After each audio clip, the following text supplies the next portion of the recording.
Get the cake right to the sight sex. Leave the fire and the roof style stuff. I'm on the grind like we're chasing the stars. From Millmore to Do Valley, we've come so far. Talk about legends, yeah, we know the score. Ronnie and Bobby, we remember you more. From the highs of the Wembley fight to losing our trousers, still we ignite. Red and white with the pride, we're never gonna bow. Fighting like middlemen, hear the roar now. We're middlemen, we stand up tall. Through ups and downs, we give it all.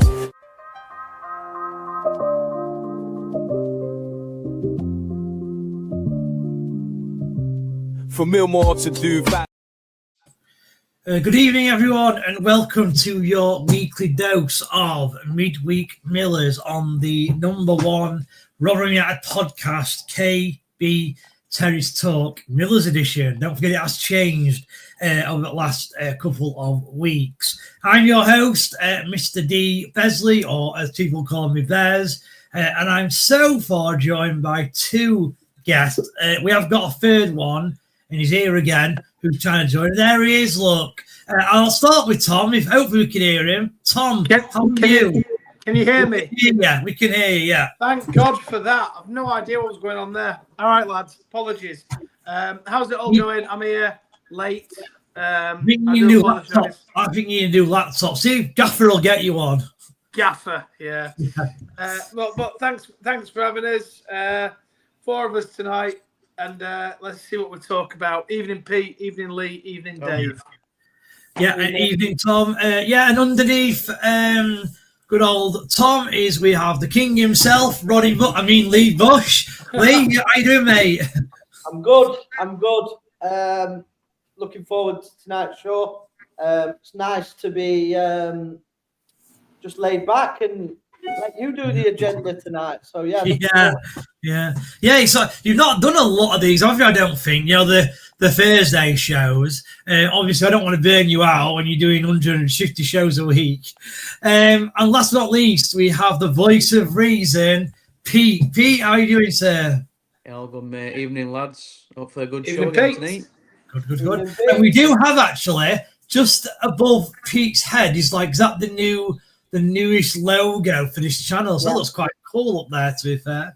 I just thought I'd point that out. Right, no game for Rotherham this weekend, which I think a lot of the Rotherham fans would say is quite positive because it does give the new manager, Mr. Clark, some time to get to drill some instructions, drill some tactics, drill some shape into the players. But we have got a lot to talk about still, even though there is no game to preview. So obviously, we've had a change of assistant manager.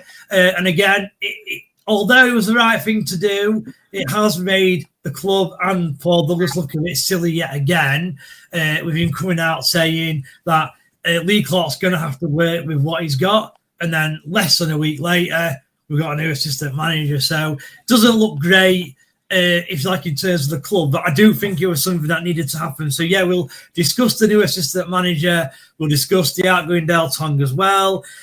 We'll discuss what Lee Clark could have possibly done over these next couple of weeks lead up to the Stevenage game. We'll also preview the remaining games. I think there's 8 games left. We'll quickly preview them, and I'll ask the guests where they feel we need the points from. So is it from this team who are bottom or that team who are mid-table? We'll go through that. And if we've got time at the end, depends how long they all take, we will review the January transfers. Have they worked out well? Have they not worked out well? We'll have to see. First comment of the day from ever reliable and our ever-present watcher, Russ. How you doing, Russ? Hope you're okay, mate. Evening, lads. I'll catch up later watching Italy v Ireland. I think it's Northern Ireland, isn't it, tonight? Have a good show. Northern Ireland, yeah. Cheers, Russ. Yeah, no problem. If that's what a lot are doing, then yeah, maybe we'll get a lot more people watching back as opposed to watching live. What we'll see. Right. Let's start with the assistant manager change. So, Dale Tong, I mean, one thing I always found with assistant managers is it is actually quite hard to judge them on performance. You know, you can't really say, well, that assistant manager brings a lot to the table and this assistant manager doesn't bring a lot to the table. So it's probably hard for us to kind of judge what Dale Tong was like. Was he any good? For me, where I felt if you like, Hampshire kind of got it wrong is when Paul Warner was at the club, he openly stated that he was the manager and he just hired all his mates to be the coach, assistant manager, scouts, etc. Well, when you've won 2 promotions, you can say that. And I think Amshaw's almost done the same, and it's obviously gone against him. I don't know how well Amshaw knew Tom. And as I said, I don't really know how much influence he had. But we'll start with you, Tom. So Dale Tong's left. Could you see what he was doing, Dale Tong? Did he get involved? Did you ever see him on the sideline shouting instructions or anything like that? I mean, it's a hard question to be fair, but I just wonder what your thoughts were. No, I mean, what I would say with that one, Dave, Bez, is it was like learning on the job once again, like Hampshire. So he'd give Dale Tong media responsibilities in the cup games. Yeah. Does that make sense? He did, he did. He'd let him do post-match interviews, right? When in cup games, like, do you know what? I'm the master, right? Go on, Dale. You go and have a chat with the difficult questions the media are going to ask you after, a pizza trophy game or virtue, whatever it is, which I didn't quite get because I'm sorry, I'm a big believer, and I know that Evans used to do that with Rayner last season, but the reason Evans did it with Rayner is because he was fucking fuming, right? And I thought, hang on, we'll send Paul Rayner out and have a chat here before we get any subsequent bans. But it was more like Hammy went, do you know what? Tonight, you just go and do a post-match interview about the team. And I think it was almost like I say, they were just learning on the job. Dale Tong, yes, I'm happy he's been replaced. Obviously, is it Leven? How we pronounce his name. Obviously, he's come in. I don't know, and please correct me if I'm wrong, gentlemen. I don't know what his links are with Clark. I have no idea. So, I think it needed to happen because I think, obviously, Richard Wood has stayed on as a coach. And I think the reason Richard Wood has stayed on as a coach because he has huge credit in the bank as a former player. And he's also just been announced today as that one of the Legends players at the end of the season. So that's him here to the end of the season, effectively. So I think you'll find, Tom, because the fact that Paul Douglas came out and said that Lee would have to work with the current staff suggests to me that I think, coaches like Wood, they'll be at the end of the season, but I don't want to guarantee to stay here next season. No, they don't. And one would imagine, obviously, Leven, was he leaving? Was he at Aberdeen? Has he moved from Aberdeen? So I've got So I will go through him in a little bit more detail. But I think it's the right decision. You come in as a manager, you don't just take on the assistant manager that you've got. So when Warnock came in 2016, who was the assistant manager then? Because Kevin Blackwell came. Blackwell came in with him, didn't he? So he did. I think as a management duo, you need your own assistant manager. Personally, agreed. And P, So do you kind of agree there with Tom, where it is almost as important as your first team manager that you do get the right assistant manager in with Lee Clark? I mean, the thing with Lee Clark is that his old assistant manager, is it Terry McDermott? He wouldn't come because I think he's like 73, so he's probably retired, so he couldn't come. So how important do you think it is to have an assistant manager who you can trust and rely on to take the club forward? He's got to be on it. He needs his own staffing. I think Warrington a bit next to go as well. I think obviously Wood's staying because obviously he's in that Legends game, but Levin's got decent pedigree. To be honest, he's coached in Belarus, is it Russia? Yes, so he's got some decent. He's been around, hasn't he? So he's probably got a vast experience what he can bring to Rotherham. To be honest, more than Tong. So I'm happy with it. So just on P11, and so what I've got is as a player, he played a lot of his career for MK Dons, like 150, 160 games. He did play for other teams as well, but that was the team he played for the most. He started off as a coach or at the Middlesbrough Academy. I don't know if it was coach or manager. I just got it as coach. So He was youth coach. Youth coach, Okay. yeah. And as Pete rightly said, he did travel around. He was at Russia, Belarus, etc. So I don't know why, but very random jobs. And then he ended up going to Aberdeen as a coach, and then he would take over the job as a caretaker whenever Aberdeen sat there managing. He did that 3 times. So yeah, I don't know what his link is to Lee Clark. If he has got a link, I don't know. Yeah, he has got a link. They worked together at Kilmarnock in 2017. So they worked together. He doesn't actually say that, on. I looked at that. He doesn't say it. If you look it up, 2016-2017 season, he was a coach under Clark at Kilmarnock. What did Kilmarnock do in that time? Yeah, you're right. Assistant manager, where you're right, Lee Kilmarnock. Yeah, do you know what Kilmarnock did during that time? Right. Of course, I was right. Come on. So, do you remember what he did that? So, because I don't know, but I've heard stories that he went in Lee Clark with his assistant manager and they kept him up. I don't know how true that is. Do you know, Lee? I'm not sure. Kilmarnock survived. They did. If that is the case, they did. Yes. I know he worked under Neil Warnock as well at Aberdeen. He did. Yeah, that's true. Yeah, that is true. Yeah. Okay.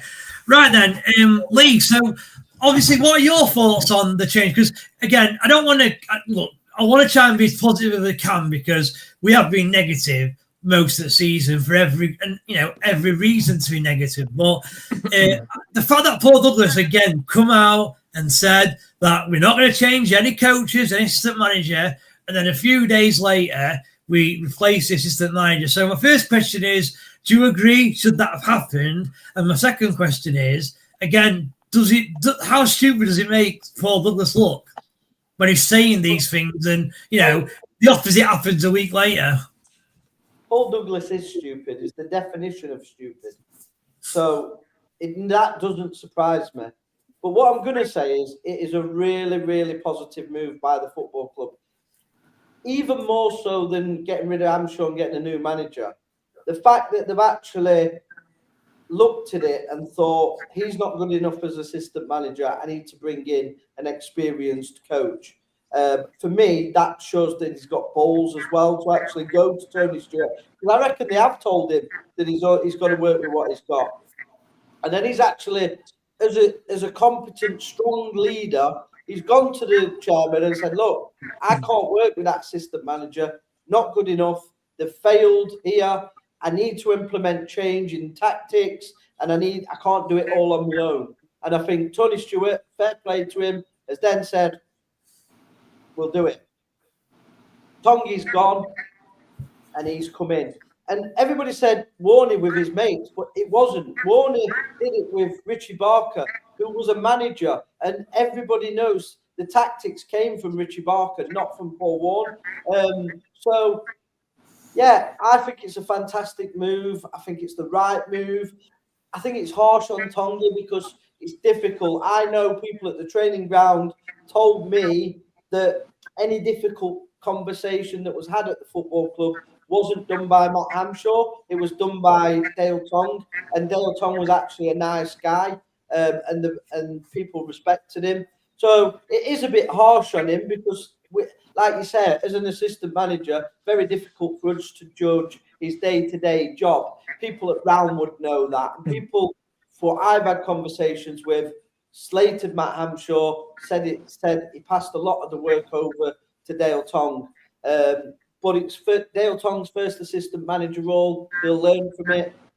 He's been a coach before. And I think that's the problem. All of them were in the first roles at the very first time together. You can't do that. Matt Hampshire should have got an experienced number 2 with him. All the good managers do it. You look at Chris Wilder, takes Alan Neil everywhere with him. He's not quite good enough to be a manager, but a great assistant manager. Paul Warne, he takes Richie Barker everywhere with him. Not good enough to be a manager, but great assistant. So I think it is a fantastic thing that the club has done it, and one that I really feel we have got a chance of staying up by doing this. And I also think we will also bring in an experienced player on a free transfer. I don't know any backstory to that. But what I'm saying is, I think we'll bring in a serious centre back on a free that's out of contract. Maybe he doesn't, but I think he will, because I think once he has a training session and the new coach comes in, they'll suddenly realise we need some leadership at the back.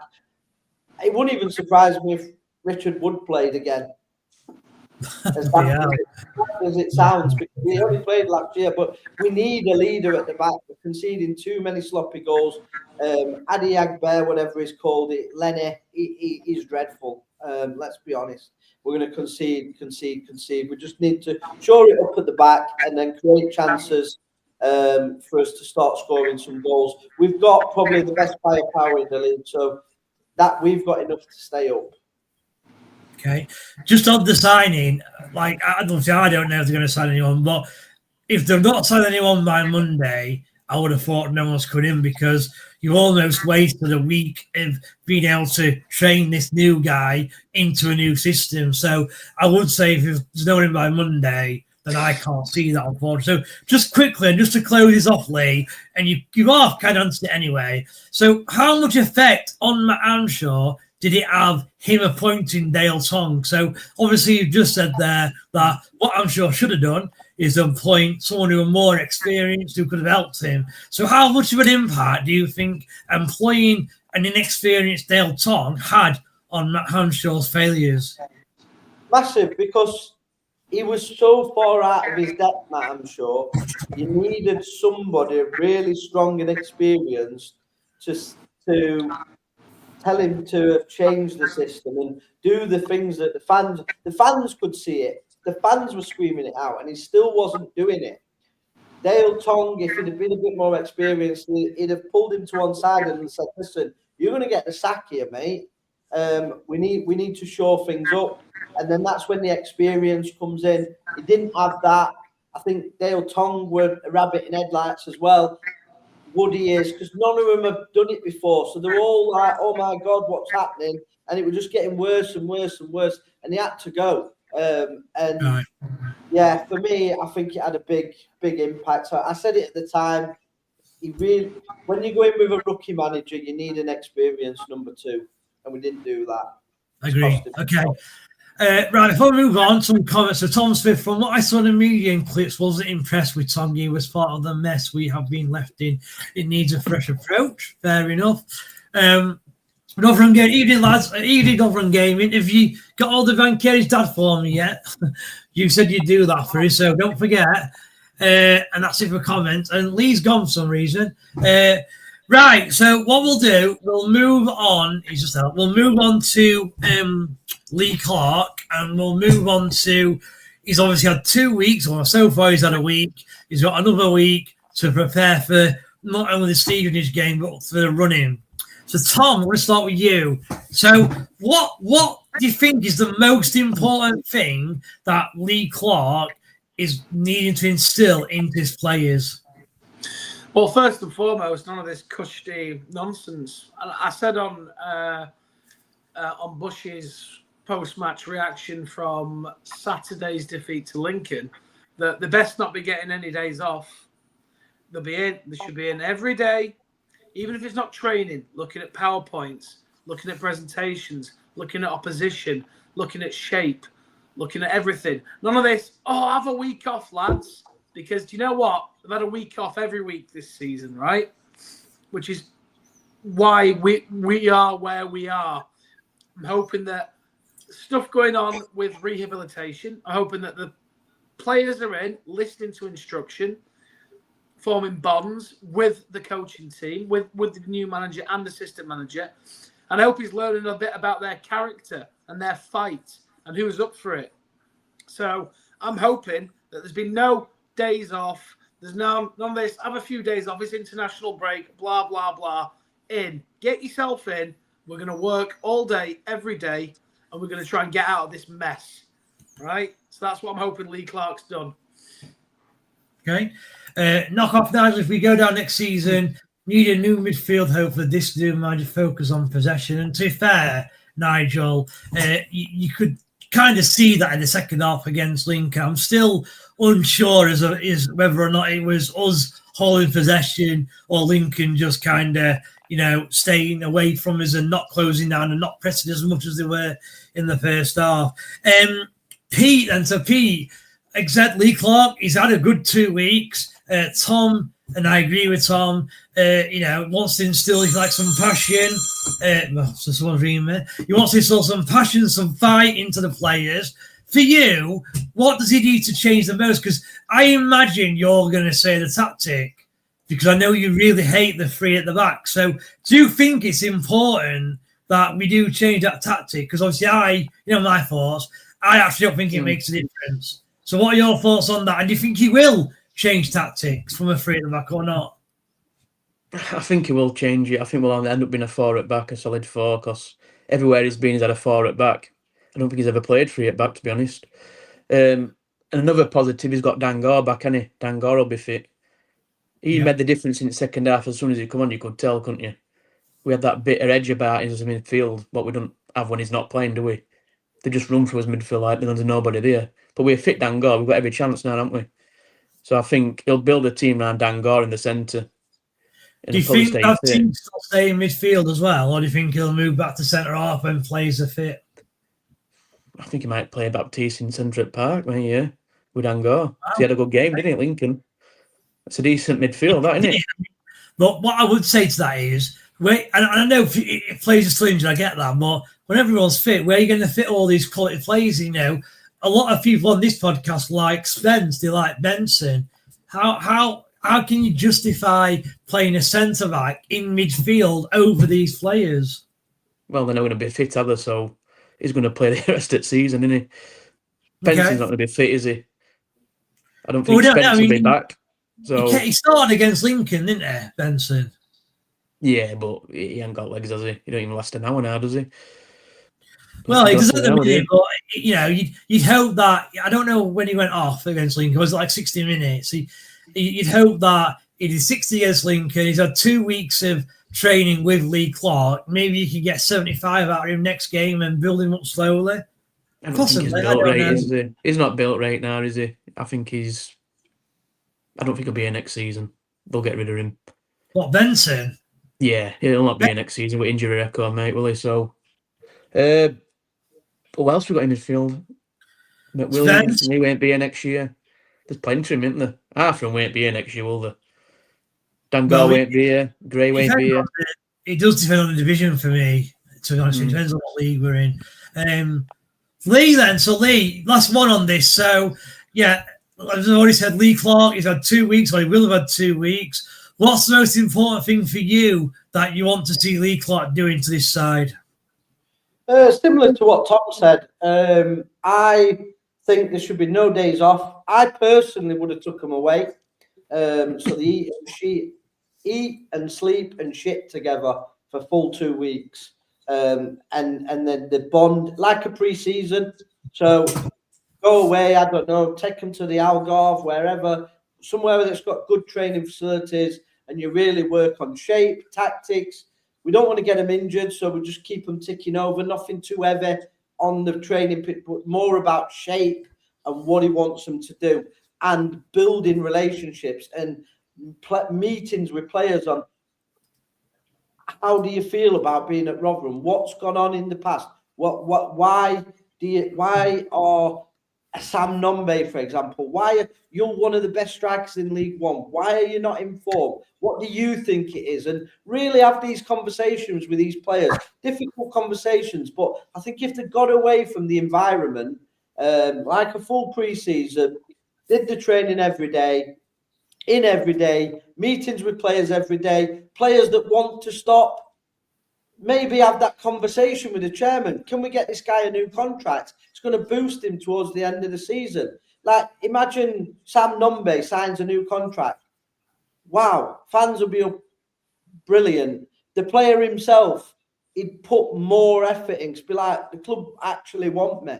Because there's some players there that feel like the club possibly don't want them. And maybe they don't.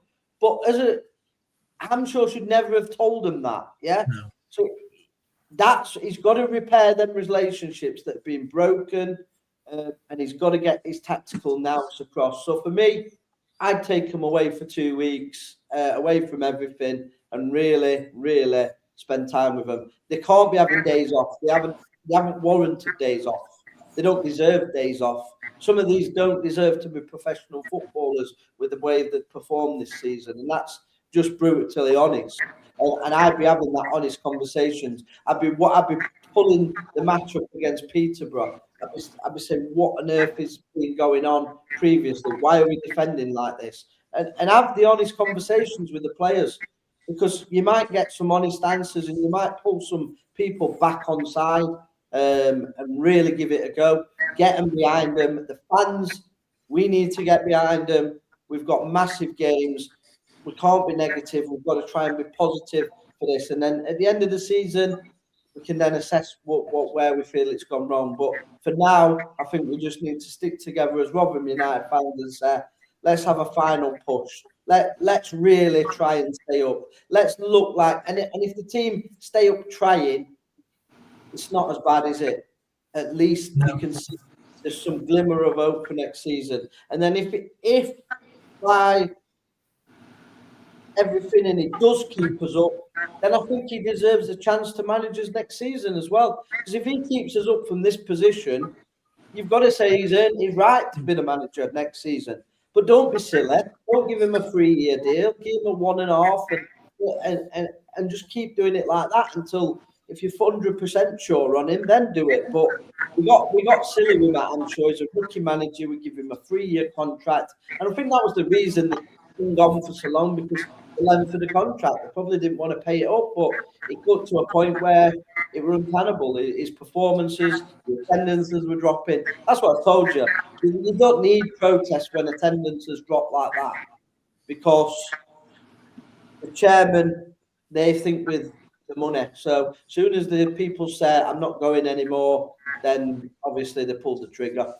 They knew they couldn't attract people watching that football. And generally, I think the trip away, I think actually that's a great idea, to be fair. Because like you said, it does get them out of this environment, this losing environment, and they can almost reset. They can build that kind of relationship with each other. Yeah. I think that's a really good idea. And just on that, go on, Tom. I completely agree with what Lee said about the trip away, but what I will say is that after sacking a manager and then an assistant manager, we know this club, lads, don't we? They ain't going to pay for that. But I completely agree with everything Lee said. Put them in travel lodges. Burton-on-Trent, Lillishaw's not too far away. Won't cost much to train them there for 2 weeks. Loads of people can do it. Take them to Lillishall, put them in hotels. Doesn't have to be an extravagant cost for the football club. Just a trip away. Or take them to the pools, make them sleep in tents. Whatever you want to do. I agree, Lee. I completely agree, mate. And I'd never even thought of that until you said that just before. So, yeah, I think there should be one-on-one chats with every single player. They should have sports psychologists in there right now. Have we even got a sports psychologist? Does anybody know? Probably not. Well, that's what we should have rented one in now. I think we've got there's a young lad, but he looks about 13. So I don't know what experience he's got, but he's on minimum wage, I'm guessing. It's a huge thing, sports psychology. I've read a book on it. It's massive. Trust me, it gives you those gains. But that's a conversation for another day. And that's for me how good Neil Warnock was as a manager. Because as much as the manager, I think he had that psychology that got into players' minds. Yes, he did. Believe he can do stuff. And I'm hoping Clark can do that, because he's experienced it with Bury. He's kept them up. So maybe he has got that, because he had a big impression on Tony Stewart. And it's very clear this appointment, again, is Tony Stewart. So people in the chat, people telling me all season that it's going to be sold this season. I'm telling you now, Tony Stewart is not selling this football club. He's not selling it. So people will get a rude shock if they think there's going to be a sale or takeover. It's not going to happen. Tony Stewart is making the decisions. He was the one that sacked Matt Hampshire, and he is the one that He had the interview for the job before, and he's kept in contact. Lee Clark says he's been in contact since that interview with Tony Stewart, so they've got a good relationship. It's definitely Tony Stewart's man, and when it's Tony Stewart's man, I think he will back him. So he's got to do, hasn't he? But hopefully it's in League One. Yeah, it will be. It will be in League One, Lee. It will be in League One. Yeah, and just quickly on what I want to try and get the comments going, because we've actually got quite a lot of people watching, but we're not getting a lot of comments. So I just wanted to touch on in the comments. So Lee said it a little bit earlier about Lee Clark, and that if he keeps Rotherham in this division, he deserves a chance. So I want to ask the comment section: A, do you agree with Lee? Number one, and B, would you actually like to see Lee Clark stay, even if they go down to League Two? Because, you know, if they went down, you can't really blame Lee Clark because of the position he's in. Obviously, he's coming to it. The players are void of confidence. The 6 points adrift. They've got a lot of teams in and around them who have been winning or have started to win over the last 3 or 4 weeks. So it's a very difficult position. So, yeah, I was just wondering, see with the comments, what are your thoughts on it? Do you like Lee Clark as well? Would you want him to stay regardless? And just like that, we have got some comments. So Tom Swift, be interested to see who is in the squad for Stevenage and back for injury. And yeah, Pete, I'll come to you on this one. We've talked about it a little bit. So, like, I still moan at the fact that I don't think that the club are very transparent when it comes to letting us know about injured players. So I actually don't know who's injured and who's not injured. So are you expected to see a lot of players back from injury, or maybe the odd one or two? I reckon it'll be a 1 or 2, because we've still got those long-term ones, haven't we? I think Gray will be back. Yeah. Is it Spence? Is he long-term? Is it Spence? Were he long-term in? I don't know. Did they tell us? I don't know. I honestly tell us, did they? No. Honestly, I don't know. The only one that I knew were long-term, or two, sorry, Coyote was long-term, but that was told 3 or 4 months ago at least. And obviously Denzel all were long-term. They're the only two I knew. So Coyote, I have no idea now. I don't think you'll hear the words Joshua Coyote at Rotherham again. I think he'll... Joshua Coyote, I'm sure he's on Gaza Strip, him, surely. He's fighting for a rack-up. We might see Denzel all back, you know. Yeah, Denzel. So, do you think there's any, like, so I mentioned this as well, and a couple of other fans have. Do you think there is a chance that there are players who were almost feigning injury because they want to play for Amshot and they'll be fit for the game? Do you think that's the case or not? It happens at every club, that, doesn't it? They don't like the manager, you know what I mean? So I think there'll be a few back, mate, yeah. And the thing with that, though, is, Tom, I know you were going along there. Now, look, I want these players to be back fit. Of course I do. But not being funny, if a player has done that and he's feigning injury for a manager, that's not exactly the most professional you could be. Do we really want these sort of players at our club? That they might be quality. Benson's got some quality. We obviously Gore has quality. But do you really want these players at the club who are only going to play for a manager they like? Well, ultimately, sometimes I think it's like with any job, Dave, to be honest with you, mate. If you've got a manager who's an absolute twat to you, right, and everything's going wrong, are you going to try your best? End of the day, look, listen, end of the day, football, being a footballer is a job. If you're not from the town, and you don't support the club, literally, this is a job, right? It literally is. And if you're getting paid anyway, right, and the club's going on the way it is with its tactics, its constant ignorance of fans, constant criticism of fans, constant criticism of players, why would you put your body on the line? End of the day, you've got to look after your future. End of the day, Joe Powell, like I say, Joe Powell might be injured. He might be, right? He certainly laid down for a bit, didn't he? Right? End of the day, his contract's up at the end of the season, right? He's got a young family. You're going to look after number one, right? You're going to look after yourself and your family, right? So why is he going to risk getting injured when he knows he'll get a League One deal next season at another club? Potentially go back to Burton. You never know. So, yeah, And obviously, I know I keep repeating this. Radio Sheffield last week, Ronnie Moore, when speaking to whichever presenter they had on, he was saying that it's quite a common thing in football. Players will lay down if they don't like a manager. And I think ultimately the players have got the manager the sack, but also I think the manager's got himself the sack. Yeah. So, yeah, I mean, maybe, Dave, maybe. 50 years ago, though, 50 years ago, I don't think you had players thinking that way. They just went out. You didn't. But the money wasn't the same. Changed then? What's changed? Money wasn't the same, Dave. Money was not the same. Right. If you weren't, 50 years ago, if you weren't good enough, they kicked you out and went on the building site. Do you know what I mean? No, fair point, Yeah. Okay. Fair enough.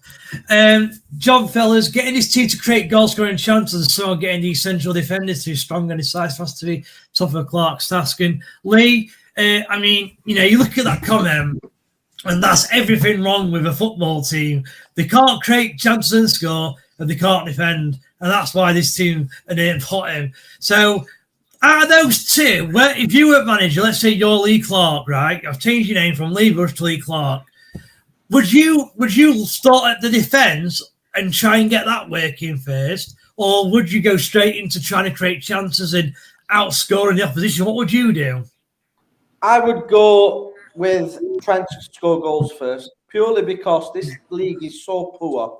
It doesn't matter. If you score more than the opposition, you're going to win anyway. Yeah, and I think the strongest part of this team, believe it or not, despite it scoring so few goals, is its forward players. I think most teams would take Sam Nombe. Most teams would take Gray. Most teams would take Biancheri. Most teams would take these players. What more at this level? What more at this level? Come on. Yeah? Right? I would go, listen, lads. Today we're going out. I'm going to score more than the opposition. I don't care what you do. But we go forward and we attack, attack. And that's it, because these clubs can't deal with that. At the minute, we're just too easy. We don't do neither. We're kind of stuck in the middle of, we're quite negative. We're playing like we did in the Championship, but this ain't the fucking Championship. It's League One, it's shit, yeah? So have a bit of balls about you. Have a bit of faith in your ability. And I'm not going to bollock you if we concede 3, as long as we score 4. Yeah. Yeah? If we score 4 and win 4-3 every week, we stay up. End of story. And players that have down tools, I think that's nonsense. I don't think players have down tools. I mean, for me, I know Tom's saying it's a job, but I don't care what job I've done over the years. It's called being a professional. If you're a professional footballer, you do the job you're paid to do, regardless of whether you like the manager or not. Most people don't like the bosses, but you still not do a good job, because I was brought up to do a good job no matter what I was doing. And if I'm the trolley boy at Tesco, I try to be the best trolley boy I can be at Tesco. If I'm the CEO of Tesco, I try and be the best CEO of Tesco I can be. You always want to try and present yourself in the best possible light. And if you've got players on your books that don't do that, why did you sign them in the first place? So, Lee, can I answer back to that, mate? I completely agree. I completely agree with you, mate. 100% agree with you.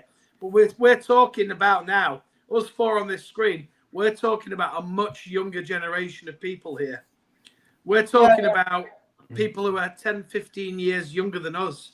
So I completely agree with you, mate. 100%. But that mentality's gone out the window now. Trust me. In life, that mentality is gone.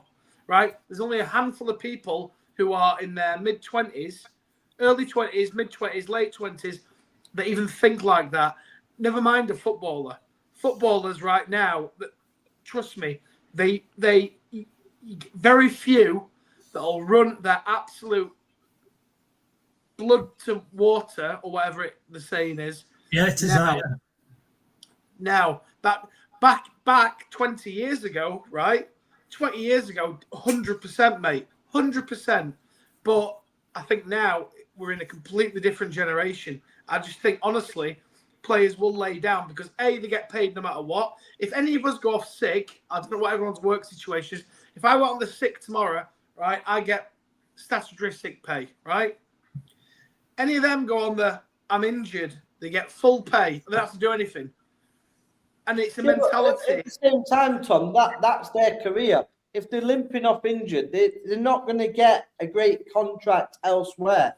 And a footballer's career is short. With no disrespect to players that are playing at League One, I'm coming out with more a week than what they're coming out with, yeah? So, I mean, with all due respect, it's not like Manchester City young players that are on thousands and thousands. Like, some of them, our top earners probably on $6,000 a week, $7,000 a week max.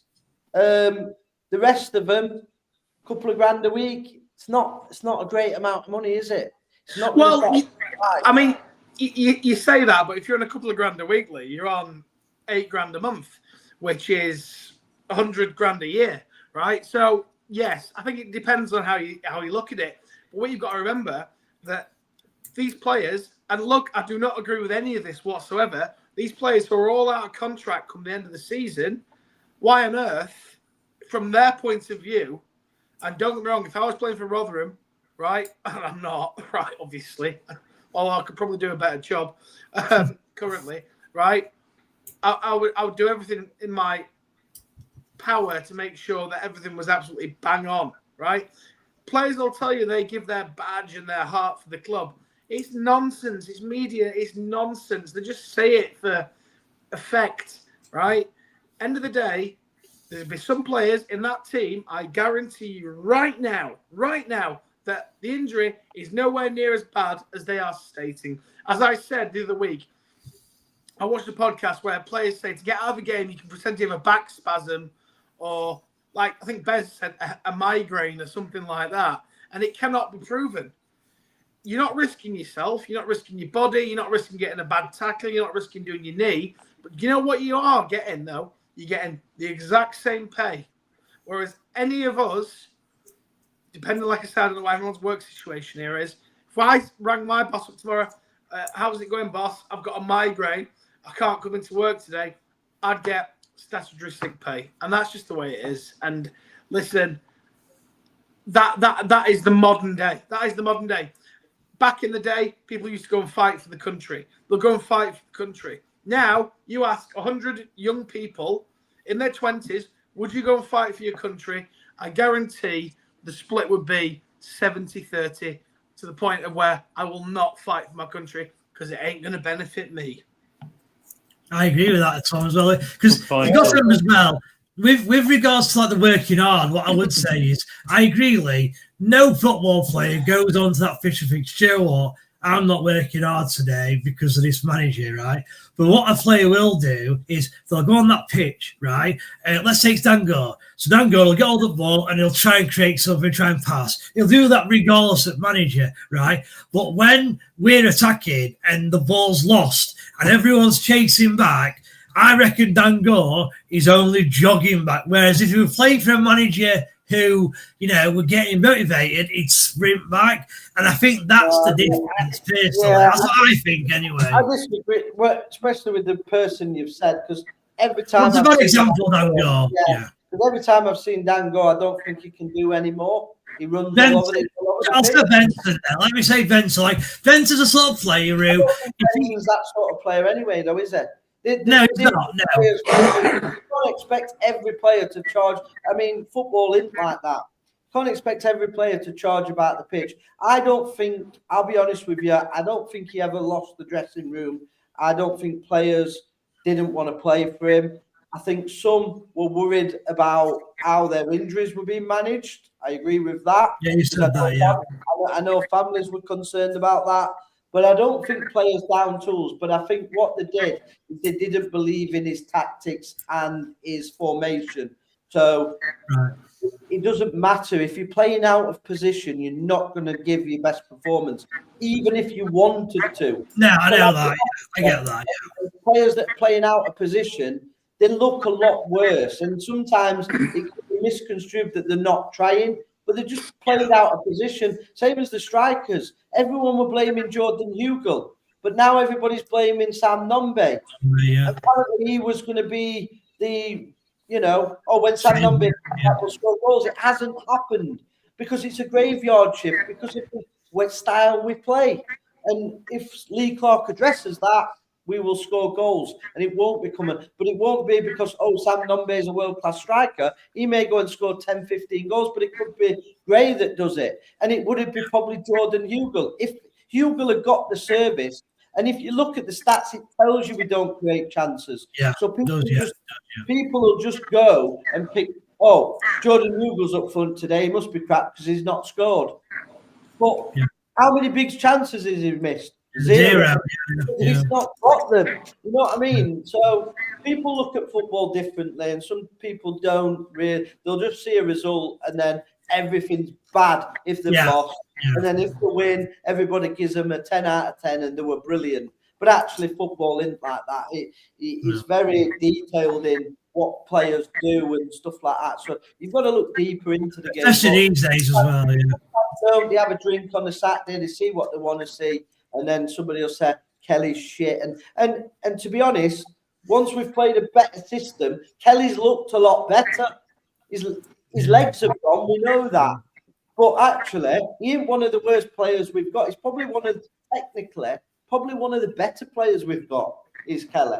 He's been there. I agree with that. Yeah, I agree. You do not play at the level Kelly's played at if you're shit. You just don't. You just don't. Right. The Yorkshire evening guys talking sense again. The happy clubbers won't like this. Agreed. If Tom Swift, if Clark keeps us up, it's a miracle. If we could see a better positive side in performances, then keep him. Be a different squad completely next season. So we need character players who have the balls. Yeah, agreed. Ash, agree with Lee. A breakaway would have helped get away from this season and just reset for this mini league we have now. I don't know. Lee Clark could keep the job if we go down trying, and we can see a style and a plan, and we could argue damage already done to defence. I got relegated. So I think Ash is saying there that if he sees improvement with Lee Clark and the way the players are playing, he went down, he'd give him a chance. Gel not get. Yeah, I get that, Ash. Yeah. Kelly Forbobs, if that was the case, Bears, wouldn't they have been available for the Lincoln game? Well, no, what I would say, Kelly, is like, they don't want to make it too obvious. You know, the manager got sacked on Wednesday and a new manager came in. It would look really obvious if straight away player A is back fully fit. Whereas in this case, they've got 2 weeks to kind of get him fit magically. So let's cut through it, Bez. Let's just cut through it. So who are you thinking as feigned injury? I don't know that. And all I said, because you right, because if they were feigning injury, you'd have had 6 players come back against Lincoln. We didn't. I think it's nonsense. I don't think anybody's feigned injury. I'm not buying that. I never said they were. I said it'd be interesting to see if there are players who have not been fit for a game are all of a sudden fit, is what I said. They wouldn't come up at Lincoln gig. I told you it would look too obvious. So it's too close. So on that, Ronnie Moore did say in his interview, be interested to see who all of a sudden is available. Yeah, he did. And Ronnie Moore said that. But you know what? It's going to be Easter, isn't it? Jesus got killed on Good Friday and came back to life on Sunday, didn't he? Do you know what I mean? So, look, let's see it. Let's see what happens. I just don't think it. I just don't think. Mate, Lee, I agree. They could be complete nonsense. But what I'm saying, and what Dave was saying is that Ronnie Moore said this, so obviously it happens. It does happen. Of course it happens, yeah. Obviously it doesn't, but I don't think Matt Amshaw was that. He wasn't a great manager, but I don't think he was a really horrible person that people just didn't want to play for him. I thought you said you were, though, Lee, to be fair. I'm sure you said you were. I wouldn't say horrible. I wouldn't say horrible. The nice person that he's been made out to be, and some of the people at the training ground, family members, don't like him. That's what I said, but I didn't say they didn't want to play for him or that he was a nasty person. I don't personally. I don't know him. I don't like. End of the day, he's gone, and no miraculous amount of players have come back from injury. We're having a long period of break, so you would expect players to come back naturally. I wouldn't like to say, oh, these players have come back because Matt Amshaw's left. I don't think that's fair on the players either. I think it's just a hypothetical question, Lee. Let's see if we've got players back available that we weren't expecting back available come Good Friday, basically. Yeah. So, yeah. The auction, we should give Clark a contract now.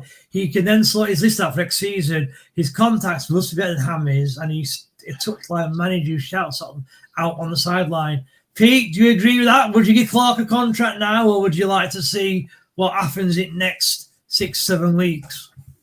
Just wait till see what we're doing next few games, mate. If he wins 4 or 5, yeah, fair enough, and we still go down, let him take the job.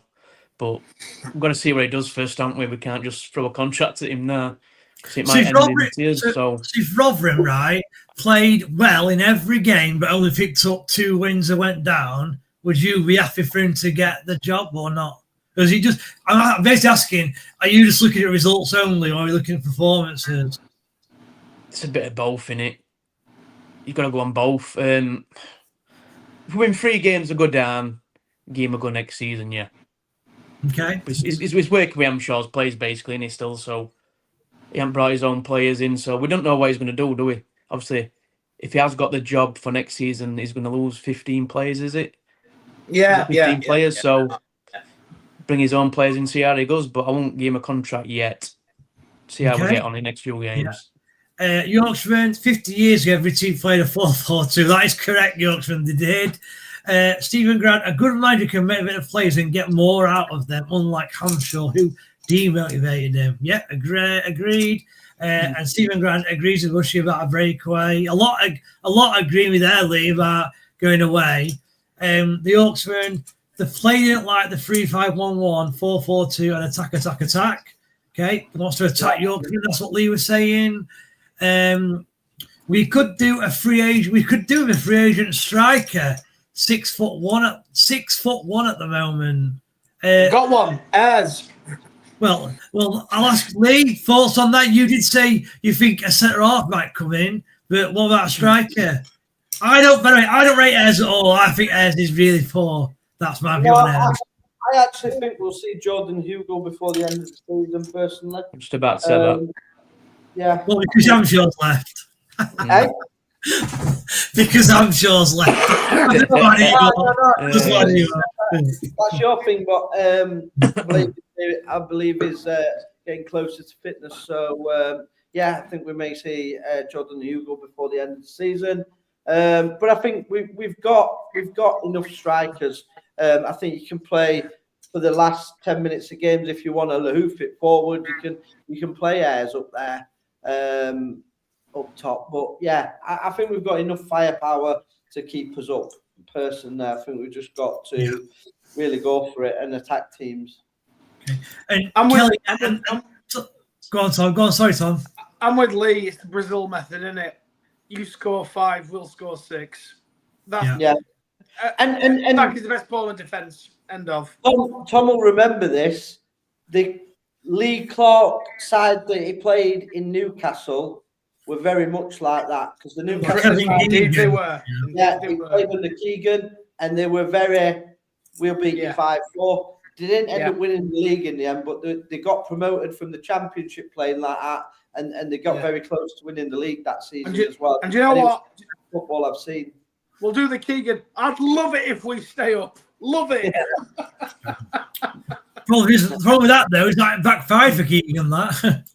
He did at the end, yeah. Kelly thought of player faking as you'll never know, and that's the thing. We can have a conversation. No one will ever actually know. The reason I think it goes on is from what you were saying, Tom. If someone like Ronnie Moore, who was inside the club for like 50 years or 30 years, whatever it is, he'll have more knowledge than we will do what happens inside the club. And if he's saying it, then surely it must go on. Miller, R9G, TS ought to give him a 1-year rolling contract. So that is about Lee Clark. Can I say something on that one, Bez? Yeah. I think for once, and I said this on Radio Chef the other week, the club have made the right decision here, right? We've given him 9 games. We've got 8 left, right? if it goes to absolute shite, right, and it's rubbish, we can say cheerio. If it's good, I don't think there's going to be any other club going to come and try and poach Lee Clark offers, because Lee Clark, I think, will be thankful for the opportunity and he will sign on with us. Either way. I don't know if you know, apparently it was Lee Clark who said he only wanted a contract end of season. So the club did try and give him a year's deal. I get that. That's what I get from Lee Clark's first interview he did. So it's actually Lee Clark who said, I think he's that confident in his own ability that he only needs 9 games, if you like, to get it right, which is good. It's the confidence is really good. Go on, Lee. Go on, Tom, sorry. Here's an interesting one. Steve Evans gave an interview to Bristol City Live today, BBC Bristol, saying that he had a long conversation with the Bristol Rovers chairman, apologies, saying that he's confident that he should stay on at Bristol, and he's told his agents to stop speaking to 3 other clubs that are wanting to acquire his services. Right. So, interesting. What Bristol Rovers will be near top next season, mark my words. Evans, Mark 3. Yeah. Kevin Williamson, old, saying 1 match at a time, massive game, Stevenage, 3 points needed. Think we've misspent a proper tackler. Yeah, Kevin, agree with that. So we've not got a lot of time left. I can't believe how fast that's gone. Just on Steve Evans. Isn't that this Steve Evans that was apparently past it at Rotherham? Apparently. Yeah. Well, I don't know what to say, Lee, to it, really. I mean, we all know in a weird now. way, I'd love it. In a weird way, I'd love Evans to be announced. Can you imagine? No, Evans will not be back at Rotherham ever again, unfortunately. John Fellas, does the club hold any 1-year extension clause on any of that are contract players? As far as I'm aware, Nombe they do. Yeah, I don't know if anyone else. But yeah, some Nombe they do. So Nombe will probably go in the summer, regardless what league we're in, but at least he goes for a fee. So that's a little bit of positivity. Right, we've not got long left, but I did want to just quickly preview the remaining games. So rather than go into detail, we'll just quickly go through where we need to pick up points. So obviously the fixtures, I think Rotherham's fixtures are quite favourable, personally. You know, they've got Stevenage at home. I know they're in the playoff Stevenage, but a home game against the Stevenage side who are inconsistent is a winnable game. Port Vale's winnable game. Barnsley, Wigan, Leyton Orient. You argue that Luton and Reading may be difficult, but that's probably it. So let's start with you, Pete. So my first question is, how many points do you think Rotherham need in order to survive? And question 2, what games do you think we get these points in? Just looking at fixtures now, Bez, because I haven't seen them. So, that's right, we'll beat Stevenage. We'll draw at Port Vale. We'll beat Barnsley. 7. We'll lose at Wigan. Interesting. Okay. We never win at Wigan. We never win at Wigan. We'll get a draw at Leyton Orient. 8. We'll beat Luton. 11. We'll beat Reading, and we'll lose at Wycombe.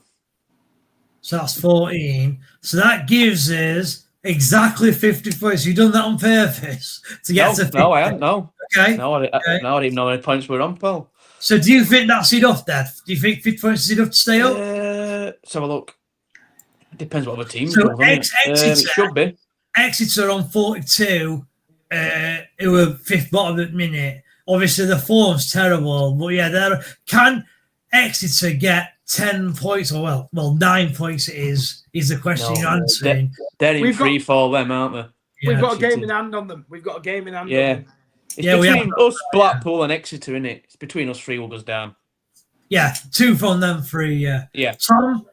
Tom, your thoughts just quickly on, again, how many points do you think we need and where will we get them? Give me the fixtures, please, Bez. Go for the first one. I will, yeah. So, Stevenage at home. We'll win that.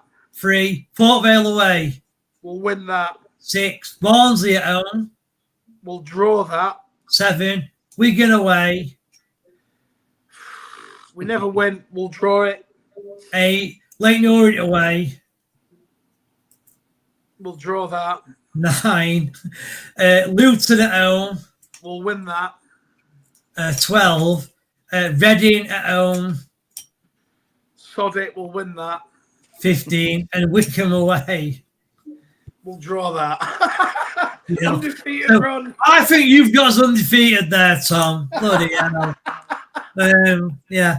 I'll tell you what, I will give you 100 quid if we go undefeated between now and the season. Right, Lee, there you go. You've heard it first. Yeah. Lee, what are your thoughts then? I assume you've got the fixtures. Go for it. Yeah, so I would say we will beat. Oh, hang on, go on. Beat Stevenage. Yeah, 3. Yeah. I think we'll beat Port Vale. Yeah, 6. We beat Barnsley. 9. Who's after that? Hang on. Wigan away. Wigan away. We will lose at Wigan. Okay. Leighton Orient away. We'll win at Leighton Orient. That's 12. Luton at home. Beat Luton at home. 15. Reading at home. Draw with Reading at home. 16. And Wickham away. Lose at Wickham. So you've got us 16 points. So basically, you've got Pete, who I think said 14. Tom said 15, and Lee's gone for 16. Interesting. Okay. So you're all confident. Which Rotherham they've won all season, and all 3 of you think Rotherham are going to want a winning run. Right. But there's a difference though. We've got a different gaffer and a new assistant manager. That's the difference. So he's going to make. Position. We've not been. So he's going to make. We've lost every game. Yeah. If we had, you think so? We'd be gone. Wild gone. If we beat Stevenage, we bounce from there, don't we? We'll just carry that momentum through for me. That's an important game. We win now, we bounce. If we draw or lose that game, Pete, is that season over? We can't lose, mate. Yeah, we'll lose that, we're down. Okay, right. Tom Swift, I think Steve's the hardest game. They are a team of physical players who know how to defend, and we never do well against teams like that. What do we do against them? We don't play the long wheel ball. We play it on the floor and we rip them to shreds. They're crap. Yeah. They're not a good team. Let's not bear no bones about this. They're physical. So why do you combat that? You play your Biancaris, you play your Dangors, you play your Greys, and you actually play football around them, and they won't live with you. I'm telling you now, we beat Stevenage 3 or 4-0. Okay. The one thing with Stevenage though. But the sixth. Yeah. Go on, Tom. The sixth. This league is shit. I know that, Lee. Lincoln are top, and they are shit. They're coming. I tell you now, every team this season that gets promoted are coming straight back down. They are utter toilet, the lot of them. I don't think Cardiff will come down. Cardiff will come down. Lincoln will Cardiff is shit. They lost to bloody Lincoln. You're making that Cardiff for some kind of Real Madrid. They're a toilet, man. They all belong in the room. Only one game, Lee. I mean, Cardiff the best side I've seen this year, to be fair. Yeah. Kevin Williams said it from Sheffield Friendly when Evans was here. He had health issues, apparently. Don't know if anyone knows about that. Evans did. Tom Swift, 4 teams going for the playoffs, and if we are 900 by Good Friday, we need 6 wins. Yeah. Kevin Williams said, we have got the players if fit, we could win every game. Benson is a talent. Right, okay. Well, we've done about an hour and 3. We've managed to get a good conversation out of that, considering there's no games. That's brilliant. Lee, did you want to say something? No, mate. I've enjoyed it. I've actually enjoyed that. Yeah. You said there's no game. It's been quite emotional. Yeah, and then again, Cardiff and Real Madrid, but even still, I say Cardiff are a good side, and you just jumped to bloody hell. First thing's Cardiff and Real Madrid. Bloody hell, I can't say a team are good, you know. Well, what I would say is the views have actually been fantastic. So everyone who's watching, we've had really good views considering there's no game to talk about, no game that's gone. Honestly, the views have been fantastic. Merchandise, Lee, just want to quickly touch up merchandise that they can buy? Yeah, so if you go onto the shop on YouTube, there's now merchandise, cups, hoodies, all that type of stuff. There is a T-shirt on there, Awful Place, Sheffield, Doncaster, and there's a picture of Tom's face on it. We've also got mugs, everything like that. You can just purchase them off there. Yeah, it's all up and running. We will be adding more merchandise as it goes. So if anybody's any ideas of what they want, we've got some Make Rotherham Great caps again. So if you like Donald Trump, like me, you can come at Donald Trump with your Make Rotherham Great again. Absolutely fantastic. You can be called a wrong-un. And Pete, have you got your mug yet? You said you're going to buy a mug. Bought it yet? Yeah, I'll order it now when we come off here. I forgot. I'll order it tonight. I forgot. He said I've ripped him off, but he ain't got it yet. So he's like, I'll order it tonight. Bushy, do we get discount or what? What's going on? Oh, where's Lee Bush discount? Bush 20 at checkout. Yeah, you should do that, Lee. You should King Lee Bush discount. Yeah, that's what you should do. Yeah. Right then. So everyone who's watching, thank you very much. Again, thanks to all my guests. We will be back on this channel Monday. No video till Monday now, I don't think, with there being no game. So obviously with your host Lee there. So Miller's Monday.